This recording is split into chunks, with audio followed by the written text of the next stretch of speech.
Alors nous allons travailler ici, dans cette partie, sur l'ajustement affine avec ce qu'on appelle un changement de variable. Avant de commencer, je vous invite à regarder la vidéo que je vous mets à l'écran. C'est une vidéo dans laquelle on a travaillé sur un ajustement affine qui porte le nom des moindres carrés, la méthode dite des moindres carrés, et qu'on va utiliser dans cette partie afin de faire ici notre ajustement affine.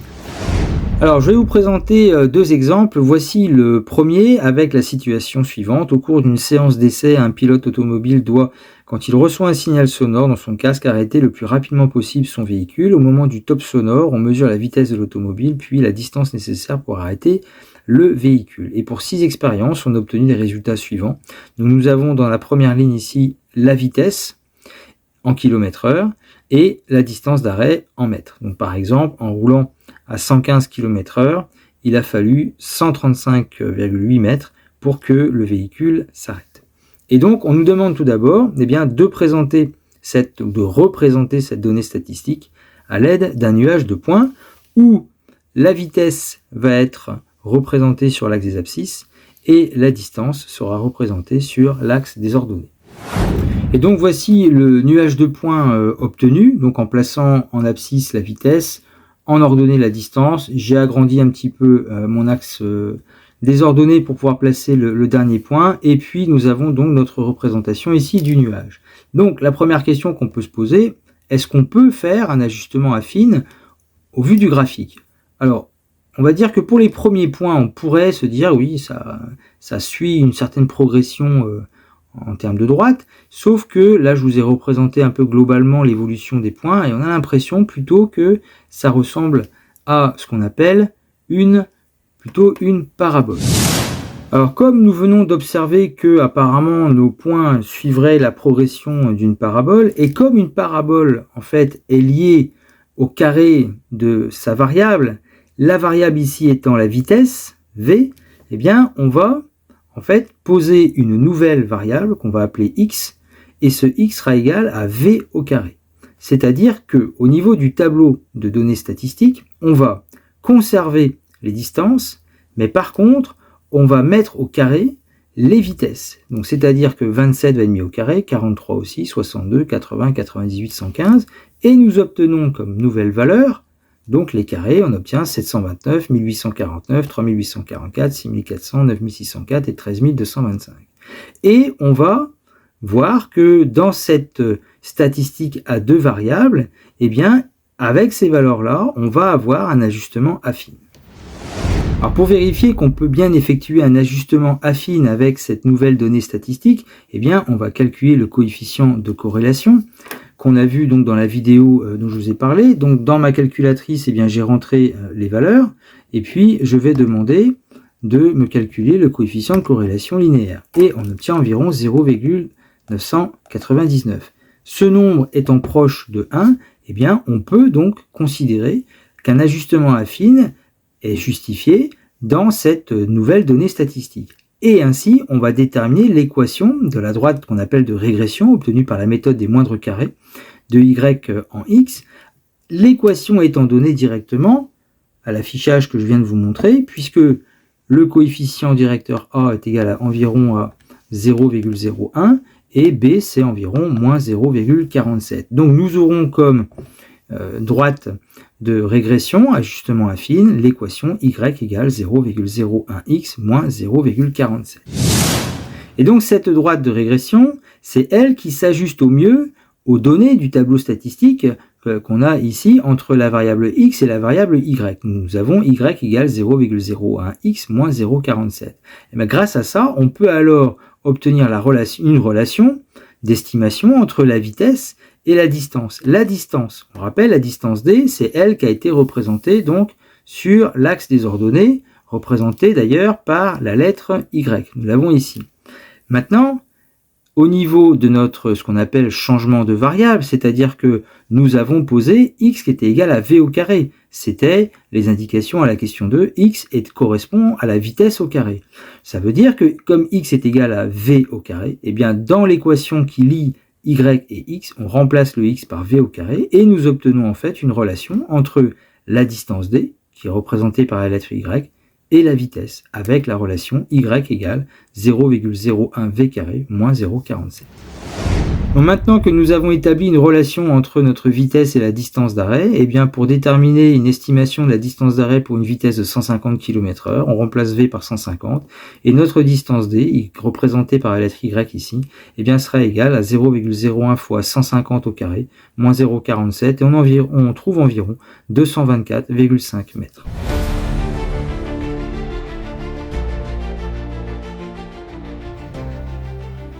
Et je vous présente maintenant donc un deuxième exemple avec la situation suivante. On a étudié la durée de vie d'un certain nombre d'équipements mécaniques identiques. Dans le tableau ici, nous avons le T qui correspond à la durée de vie exprimée en heures et R de T qui correspond au pourcentage d'équipements encore en service à la date T. Donc par exemple, au bout d'une centaine d'heures, eh bien, il reste en fait 0,8, c'est-à-dire 80%. 0,80 en fait, donc 80% d'équipements en service. Et donc nous allons essayer de trouver une relation entre ce pourcentage en fonction du temps. Alors pour ça, on nous donne une indication qui est la suivante. On va poser d'abord y égale log de R de T. Ce qui fait qu'on va construire un deuxième tableau dans lequel on aura toujours le temps, ici, en heures, et les valeurs qui sont maintenant ici en bleu, eh bien, correspondent au logarithme des valeurs, des pourcentages en fait qui étaient donnés. Donc le moins 0,096, c'est le logarithme, le log de 0,8, et puis ainsi de suite.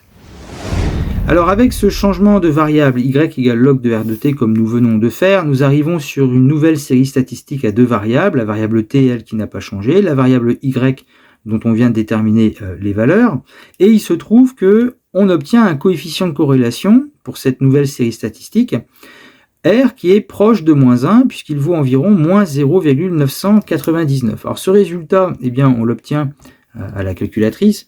Donc je vous montre ici, nous avons rentré la première variable, la deuxième variable. Nous demandons ensuite de nous déterminer le coefficient de corrélation qui vaut environ moins 0,999. Donc ça nous permet de dire que on peut envisager un ajustement affine, puisque R est proche de moins 1, un ajustement affine entre la variable Y et la variable T.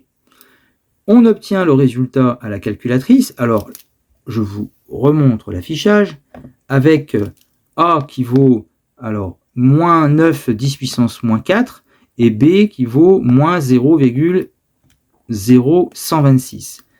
Alors, généralement, une équation va s'écrire y égale ax plus b, donc telle que je l'ai écrite ici, y égale, donc là c'est le a, moins 9 fois 10 puissance moins 4 x, moins 0,0126.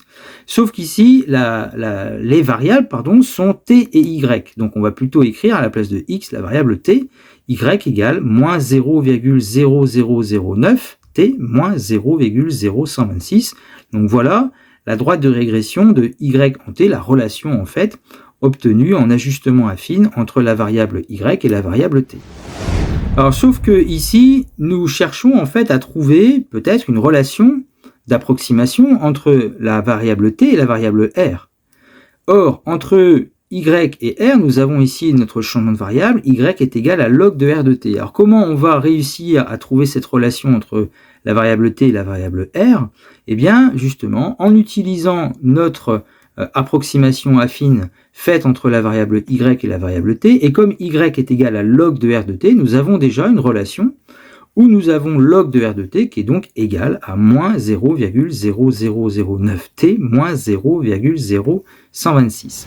Alors sauf que nous voulons une relation sur r de t et non pas sur le log de r de t. Alors comment on arrive à transformer l'expression que nous venons d'obtenir? Eh bien on va pour ça utiliser une relation qu'on avait vue dans la vidéo que je vous mets à l'écran. On avait fait un travail sur le log décimal, qui est construit d'ailleurs à partir des puissances de 10 finalement, et on avait vu la relation suivante que je vous remontre ici. On avait vu que pour tout x positif, eh bien 10 puissance log de x est égal à x. D'où l'idée d'écrire, puisque le log de r de t a l'expression ici à droite, eh bien du coup 10 puissance log de r de t sera égal à 10 puissance notre expression, à savoir moins 0,0009t, moins 0,0126. Et de ce fait, 10 puissance log de r de t est égal à r de t. En fait, c'est le x qui est ici dans notre expression. On obtient ainsi R de t qui est égal donc à notre expression que nous avons ici. Et cette expression-là, on va quand même la transformer. Alors on va la transformer parce que le texte en fait nous demande d'avoir une expression où nous avons un nombre multiplié par 10 puissance, eh bien c'est là qu'apparaît la variable t. Alors pour transformer cette expression, on va utiliser une relation sur les puissances. On sait que 10 puissance a plus b est égal à 10 puissance a fois 10 puissance b. Eh bien le a ici c'est moins 0,0009t et le b c'est moins 0,0126. Et donc en utilisant notre expression, on va séparer en fait en 2 puissance de 10. Donc on aura, alors là j'ai inversé en fait le a et le b, c'est-à-dire qu'on aura 10 puissance moins 0,0126 fois 10 puissance moins 0,0009t. Et voilà ici notre expression de notre variable grand R. Et donc avec cette expression, on va pouvoir faire une estimation du pourcentage d'équipement encore en service au bout de 900 heures, tout simplement en remplaçant t par 900. Et donc on fait le calcul, on obtient 0,15, c'est-à-dire un pourcentage de 15%.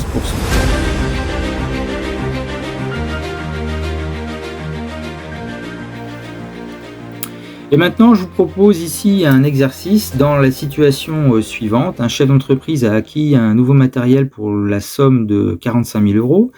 À la fin de chaque mois, on note Y le montant des bénéfices cumulés réalisés depuis l'achat du matériel. Et on donne ci-dessous le tableau des 9 premiers mois de remboursement. L'expérience prouve que l'hypothèse d'une croissance linéaire des bénéfices est trop optimiste, on envisage une croissance plus lente et on nous propose ici un changement de variable, ici t qui sera égal à racine de x. Et première question, eh bien, on demande de représenter cette nouvelle série statistique, c'est-à-dire la variable t et la variable y, en donnant des valeurs décimales approchées à 10-2 pour la variable t. Puis, dans une question 2, on demandera de trouver en fait l'équation de la droite d'ajustement de y en t par la méthode des moindres carrés. Et en 3, il faudra estimer le nombre de mois nécessaires à l'amortissement du matériel acquis. Donc vous pouvez essayer de le faire, vous faites pause sur la vidéo et vous avez la correction juste après.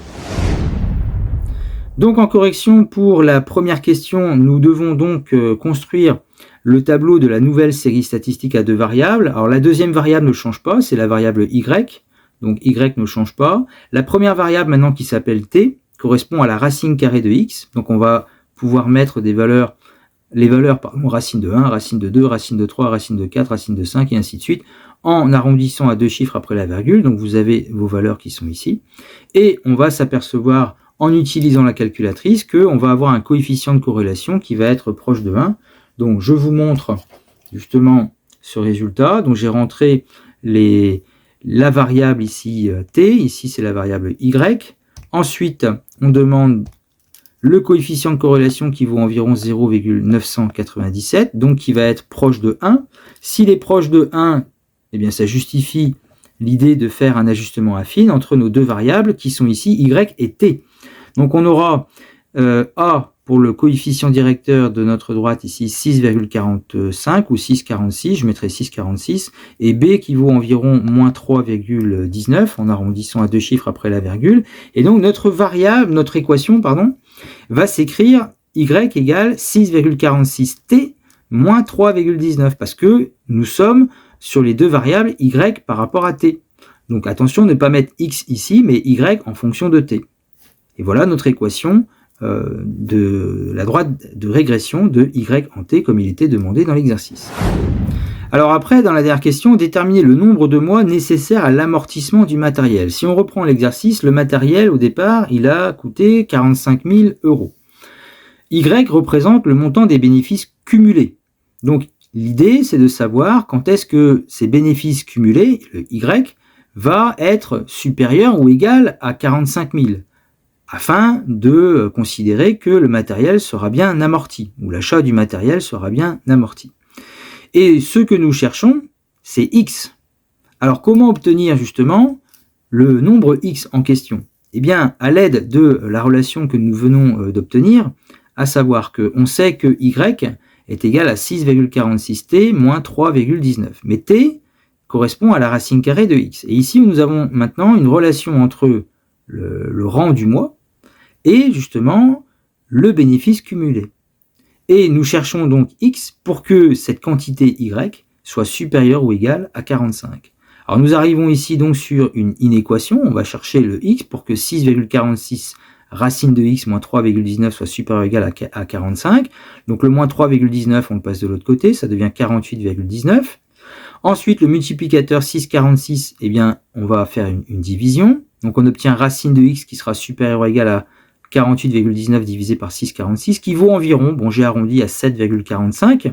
Et ça veut dire que, puisque la racine carrée doit être plus grande que cette valeur, ça veut dire que le nombre x doit être plus grand que le carré de 7,45 qui vaut environ 55,64. On obtient donc le rang du mois, en tout cas le nombre de mois nécessaire, eh bien c'est 56 mois.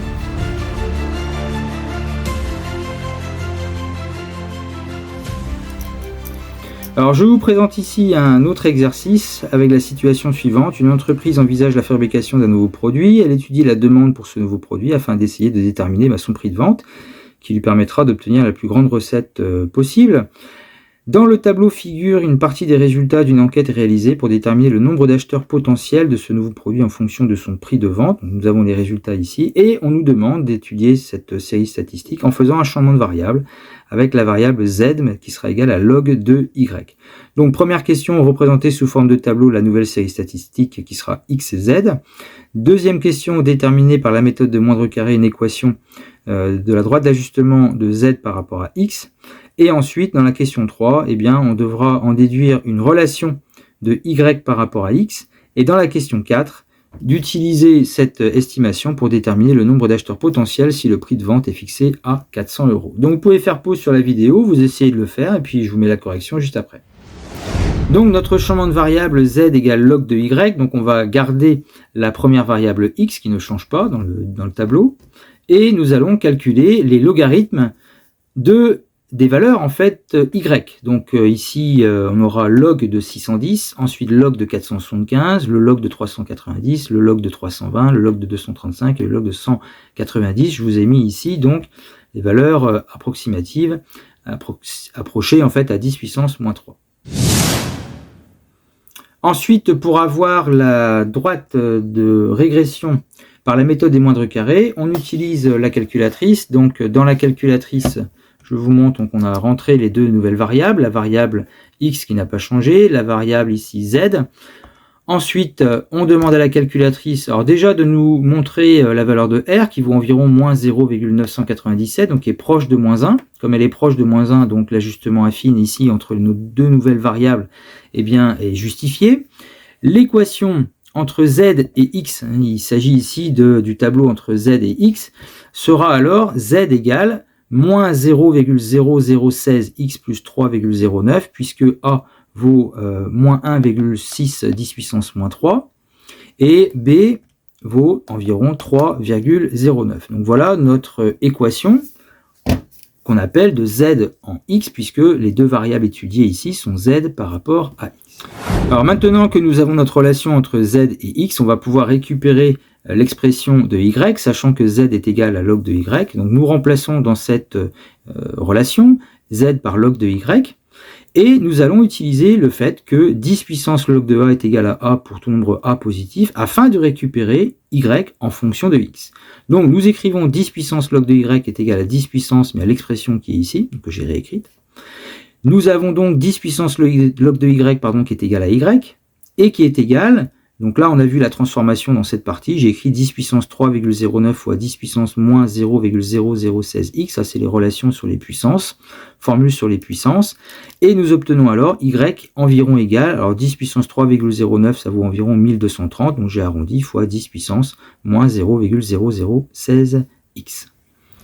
Et pour la dernière question, on demandait d'estimer en fait le nombre d'acheteurs potentiels avec un prix fixé à 400 €. Donc nous remplaçons x par 400 €, on fait le calcul et on obtient environ 282 acheteurs potentiels pour une valeur de 400 €.